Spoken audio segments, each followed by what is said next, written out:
Well, the next recipe that we're gonna start off with is going to be our mushroom gravy. So the first thing that you wanna start off with is I have here about 8 ounces of sliced baby portobello mushrooms. So what we're gonna do is in a medium saute pan. So we're just gonna let this oil heat up. The oil is gonna be ready when you see it lightly smoking over the edge. And then we're gonna add in our mushrooms. Okay, so you can hear it sizzling. We're gonna add them right in. And don't worry, it does look like a lot right now, but mushrooms, you know, they shrink as they cook. So the size right now is probably gonna reduce by half, and that's gonna be added in later to the gravy once we've, you know, reduced and we've begun to thicken the sauce. So at this stage, you're just gonna lightly toss them. We're gonna add in a little bit of some salt. It's gonna help to start to break them down, and this aids in the sweating of the mushrooms. And a little bit of pepper.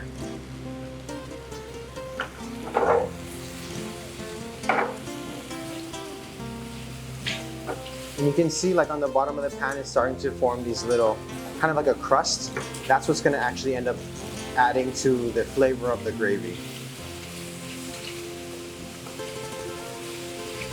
And you can see they're already starting to shrink a lot. You don't want them to be, you know, super cooked and super shrunk. We're just going until they're kind of soft to the touch. This process shouldn't take longer, you know, than maybe like 2 to 3 minutes. It's very quick. So they're about done right here. Because they're gonna continue to cook once the liquids are in, I don't wanna cook them too far. So at this point, I'm simply gonna put them back into the tray. And we're gonna reserve them on the side. Turn this off.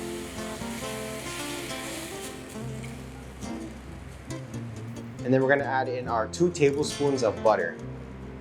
And this is gonna be the foundation for the roux that we're gonna create. And a roux is very simply, it's a fat and flour, and it helps to create a thickening agent so that when you start adding in your liquids, it just helps to thicken it. Okay, and you want to start to scrape off a little bit of that fond or a little bit of that crust that came from the mushrooms. And so once this is starting, we're going to add in our ulu flour.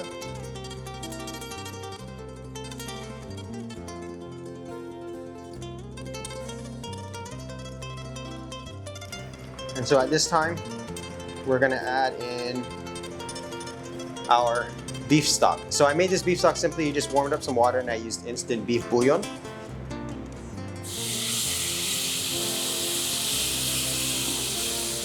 And this is gonna help, this process just to help deglaze the pan.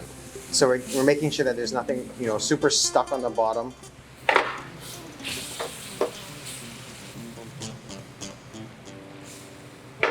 Okay, and at this time we're going to add in a little bit of our milk.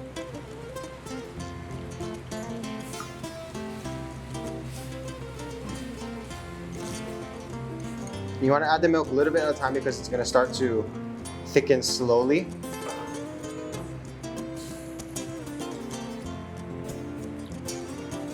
Okay.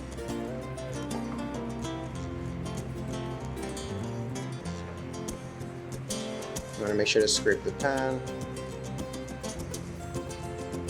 As the liquid begins to reduce, it's gonna start to thicken. So we're just kind of waiting for that to start to happen. And you wanna leave it on around medium to low simmer. If you put it on high boil, it won't thicken, it'll just evaporate. And make sure to continually stir the bottom of the pan because you don't want anything getting stuck to the bottom if you do have anything. Because once it starts to thicken, the chance of it burning becomes higher. So you can see it's starting to thicken. And now we're gonna add back in our mushrooms.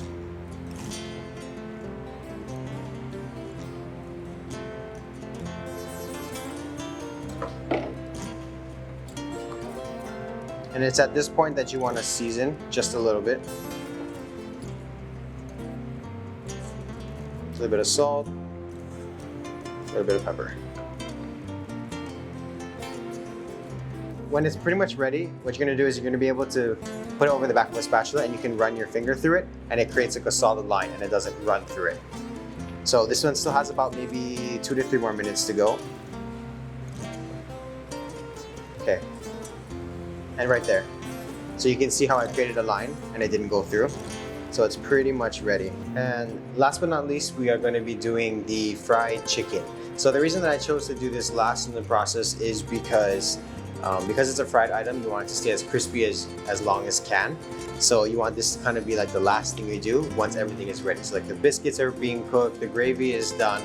So this is going to be, by the time this is done, your entire savory, meal would be complete, and then you would have your pineapple crisp a little bit after you finish eating dinner. So the first step that we're gonna do is you're gonna take your quarters, which is 2 drumsticks and 2 thighs, and we're gonna dry them off with a paper towel. And this is just to remove any excess moisture that's on top. At this time, I'm going to turn on the stove, and we're gonna try and heat the oil up to 350 degrees. We have about half of a cup of ʻulu flour. And then I also have a 1/4 cup of cornstarch. And here I have a mixture of 1 teaspoon of salt, half a teaspoon of black pepper, and a 1/4 teaspoon of paprika. And I have a little bit of baking powder. And here I have about 3/4 of a cup of cold water. And what we're gonna do is we're gonna add it in slowly. And you don't want to add it all in at one time. We're going to add it just a little bit until we achieve the desired consistency. So right now it's kind of like a cake batter. So that's not what we want. We want to go a little bit more.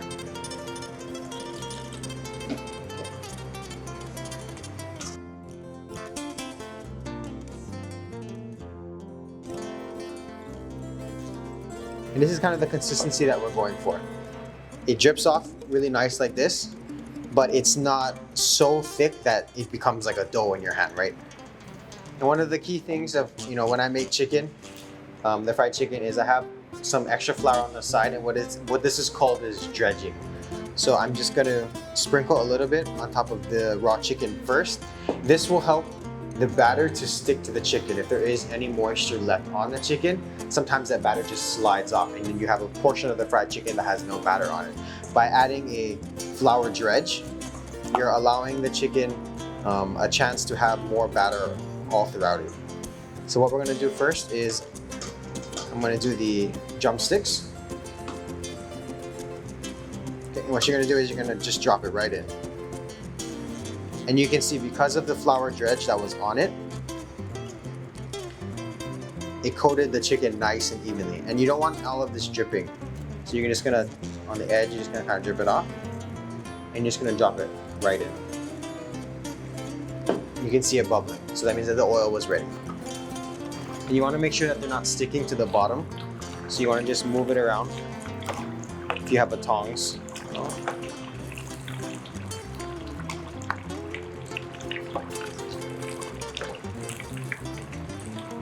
Okay.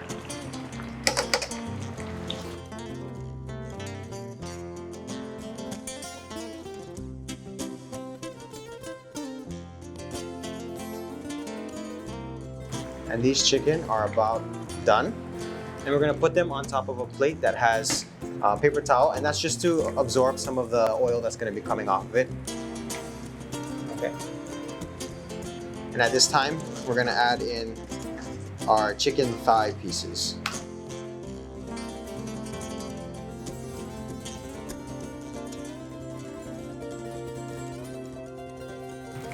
And this chicken is about ready. So we're gonna, just like the other ones, I'm gonna put it onto this tray.